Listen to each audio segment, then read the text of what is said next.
I used to believe that staying meant loving. That waking up beside the same man every morning meant something was still alive between us. But some mornings, I would open my eyes and feel nothing except a quiet ache in my chest. Like something had already died and no one had bothered to bury it.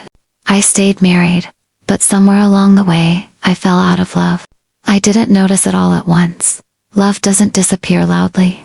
It fades slowly, silently, like paint peeling off a wall you pass every day, but never stop to look at. At first, it was small things.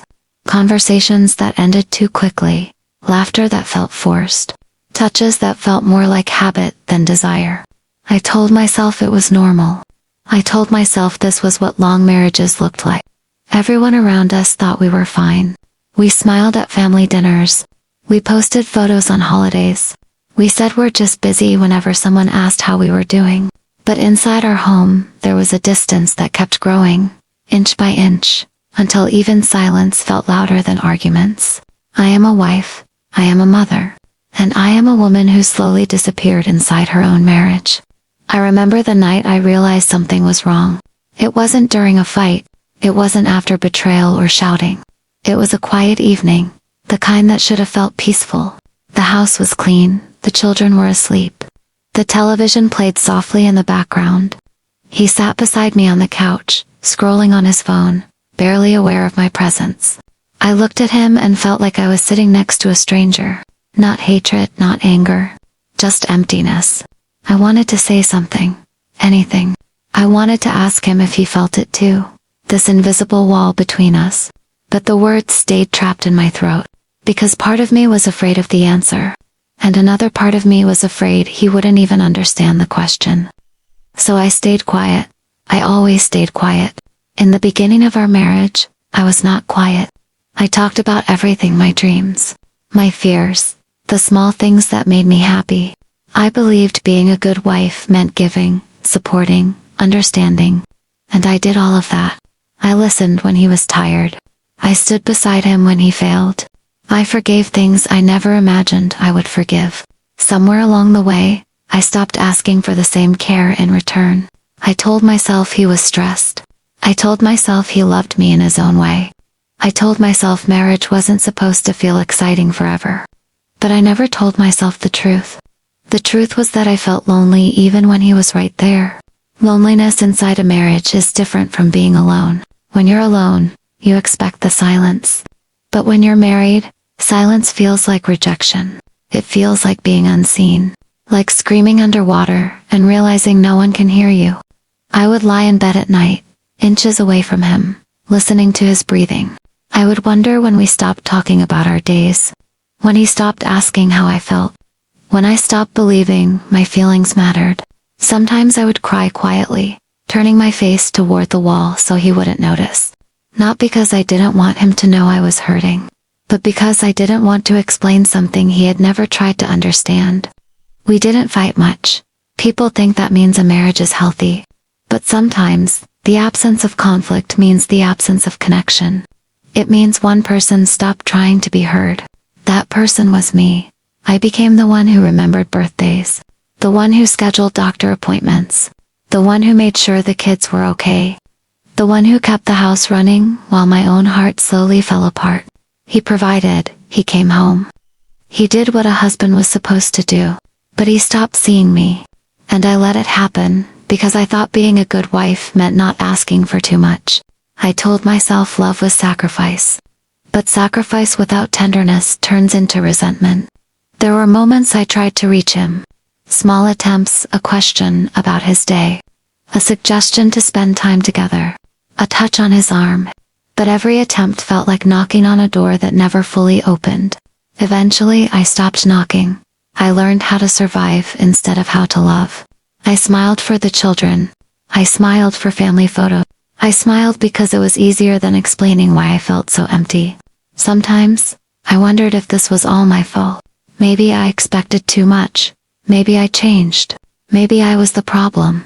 Those thoughts kept me awake at night, replaying every conversation, every silence, every moment I chose peace over honesty. I didn't want a divorce. I didn't want another life. I just wanted to feel chosen again. But wanting doesn't always change reality. There is a special kind of pain in realizing you are emotionally alone in a place that was supposed to feel safe. A pain that grows quietly, until one day you wake up and realize you are no longer in love with the person you promised forever to. I stayed married because leaving felt selfish, because staying felt responsible, because no one teaches you how to leave when nothing looks broken from the outside. But inside me, something had already broken, and I didn't know yet that this was only the beginning. The hardest part was pretending I didn't notice the change, even though my body felt it before my mind accepted it. I woke up tired even after sleeping. I lost interest in things that once made me feel alive. I laughed less, not because life wasn't funny anymore, but because joy felt distant, like a memory from someone else's life. He didn't notice, or maybe he noticed and didn't know what to do. Or maybe he noticed and chose not to care. I stopped asking which one hurt more. Our conversations became practical. Bills, groceries. School schedules. We talked like coworkers managing a shared project, instead of two people who once promised to grow old together. When I tried to talk about how I felt, the moment would slip away. There was always something more urgent. His phone. His work. His exhaustion. I began to feel like my emotions were an inconvenience. There were nights I waited for him to ask, "Are you okay?" Not dramatically, not desperately. Just a simple question that meant he saw me, but the question never came. And after a while, I stopped expecting it. Expectation is dangerous when it keeps getting disappointed. I remember one evening clearly. The children were arguing in their room, and I was overwhelmed. I had spent the entire day cleaning, cooking, working, listening, giving. I sat at the kitchen table and felt tears gathering in my eyes.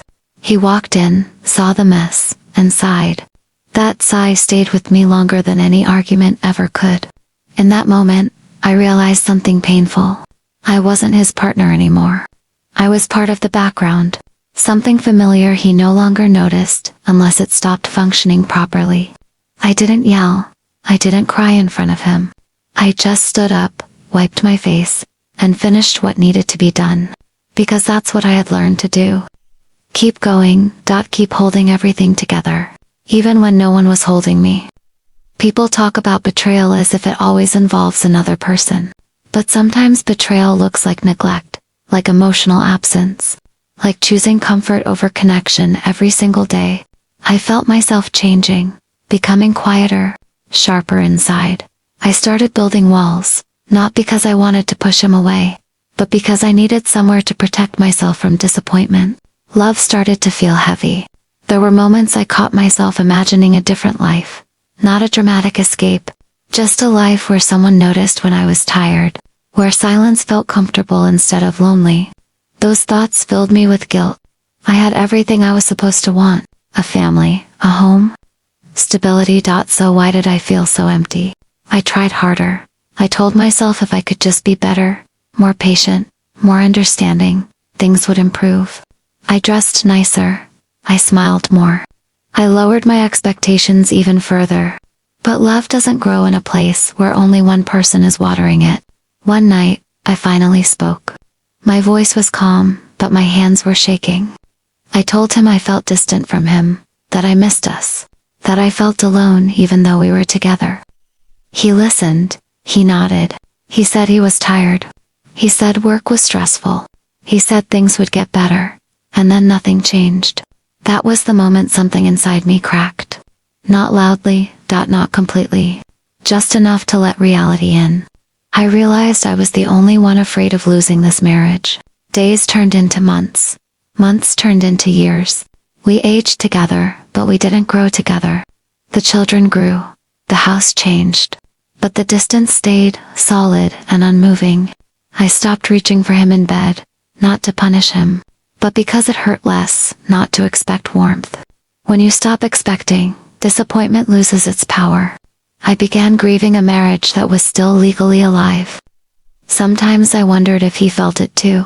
If he lay awake at night thinking about how we used to be, or if he was perfectly content, unaware that the woman beside him was slowly letting go. I felt invisible, and invisibility changes a person. I stopped sharing my thoughts. I stopped asking for affection. I stopped dreaming out loud. I became efficient, responsible, quiet, the kind of wife no one complains about, and no one truly knows. And then came the shame. Shame for feeling this way.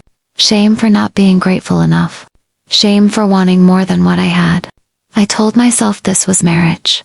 That passion fades. That companionship is enough. That love looks different after time. But deep down, I knew the difference between love evolving and love disappearing. I didn't hate him. I still cared. I just didn't feel connected anymore. And that scared me more than anger ever could. Because when anger fades, sometimes love goes with it. I stayed married. But I was no longer present in the way a wife should be. And I didn't yet realize that my silence was slowly teaching him how to live without me. Silence changes shape over time. At first, it feels like protection. Then it becomes a habit. And eventually, it turns into a prison you don't know how to escape. I had been silent for so long that I forgot what my real voice sounded like. I began noticing the smallest things. The way he no longer looked at me when I spoke. The way his replies became shorter, automatic. The way our eyes rarely met. None of it was cruel. That was the hardest part. There was no clear villain in our story. Just two people drifting in opposite directions, pretending the distance didn't exist. I started waking up earlier than everyone else. The quiet of the morning felt safer than the silence at night. I would sit alone with my coffee, staring out the window, wondering how a life could feel so full and so empty at the same time. There were moments I almost said something. Moments when the words pressed hard against my chest, begging to be released.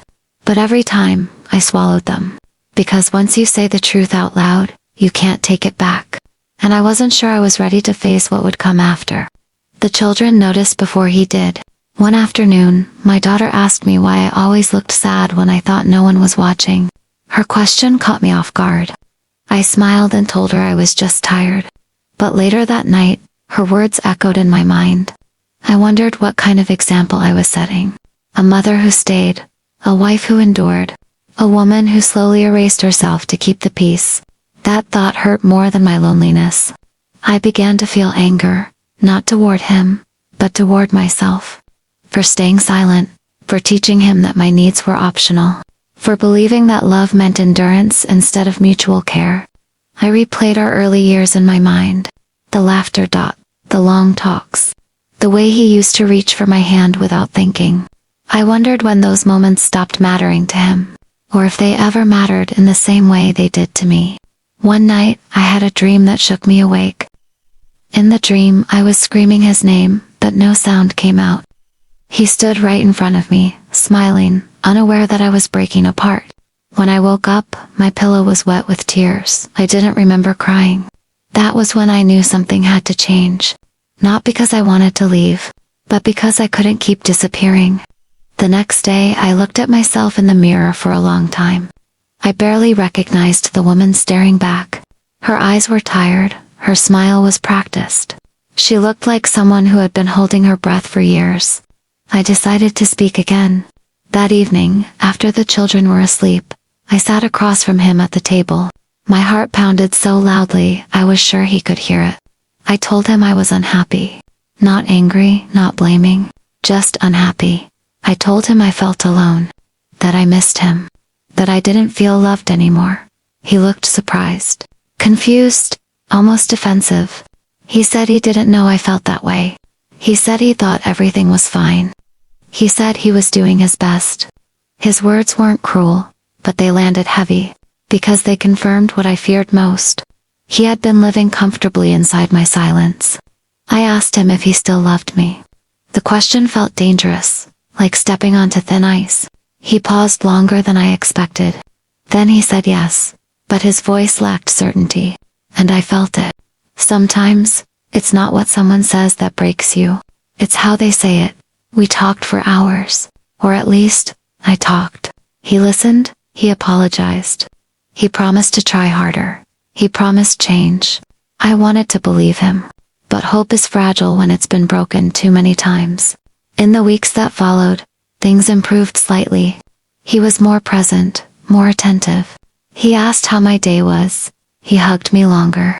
and I hated myself for how quickly my heart responded, for how desperate I was to feel close again. But effort that comes from fear doesn't last. Slowly, he returned to his old habits. The phone, the distractions, the emotional distance. And this time, I felt something different. I didn't feel angry. I didn't feel devastated. I felt tired. There is a moment in every long pain where suffering turns into clarity, where you stop fighting reality and start seeing it for what it is. That moment came quietly for me. I realized I could stay married forever and still feel alone. I realized love cannot survive on promises alone. I realized that losing myself was not the price of loyalty. I still loved him, but I was no longer in love with him.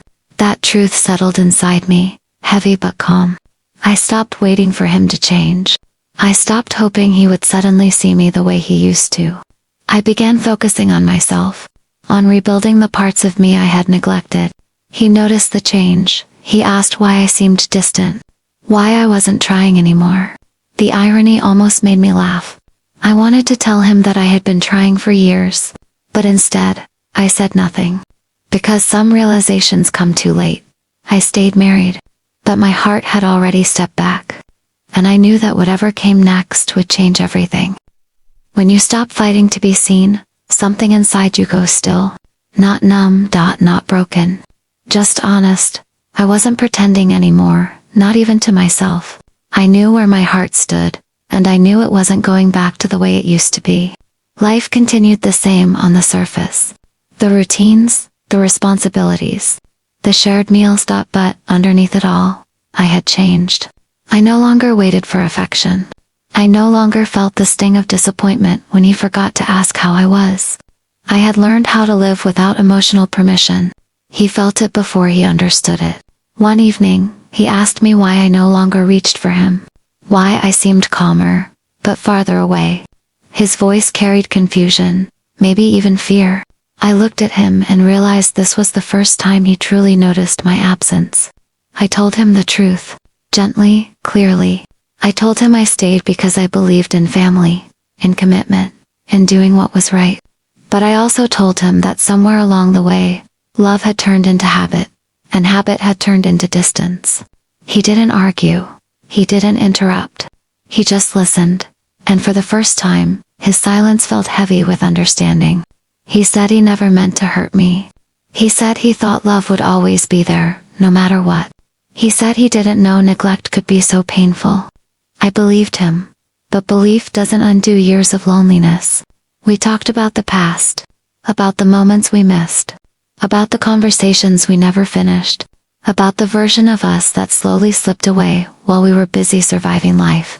There was sadness in his eyes, and regret. And part of me mourned the fact that it took my emotional withdrawal for him to finally see me. We didn't make dramatic decisions that night. No ultimatums, no tears on the floor. Just truth, laid bare between two people who once loved deeply. In the days that followed, I noticed his effort again. Not rushed this time, more intentional. He listened more. He tried to connect. And I respected him for it. But something had shifted permanently. Love, once lost, does not always return the way it was. Sometimes it comes back as respect. Sometimes as care. Sometimes as a quiet understanding that two people did the best they could with what they knew at the time. I thought about leaving, not out of anger, but out of honesty. And that thought didn't terrify me anymore. It simply existed. I also thought about staying, about rebuilding something new from the ashes of what we lost. But rebuilding requires two hearts fully present. And I wasn't sure mine was ready to reopen. The children remained my anchor. Their laughter, their trust, their innocence. I wanted them to learn that love should not feel like endurance. That marriage should not require erasing yourself to survive. One night, as I tucked them into bed, my daughter wrapped her arms around my neck and told me I seemed happier lately. Her words settled deep in my chest. I realized she was right. I wasn't happier because things were perfect. I was happier because I stopped lying to myself. I had forgiven him, not for his sake, but for mine. Holding on to resentment would only keep me trapped in the past. Forgiveness gave me space to breathe again. I also forgave myself for staying silent, for waiting too long, for believing love meant suffering quietly. There is strength in leaving, but there is also strength in staying with clarity. I stayed married, not because I was afraid to leave, but because I chose awareness over illusion. I no longer chased love. I allowed whatever remained to exist honestly. Some days, we felt closer. Some days, we felt like strangers. And that truth was no longer something I ran from. This wasn't a story with a perfect ending. There was no sudden return of passion, no dramatic reconciliation. Just two people learning to live with the consequences of emotional neglect and emotional endurance. And me, a woman who finally learned that love should not cost her voice. I don't know what the future holds. I don't know if we will grow together again, or eventually walk separate paths. But I know this: I am present in my own life now. I am honest about my heart. I am no longer invisible. We stayed married, but we fell out of love. And in that truth, I found myself again.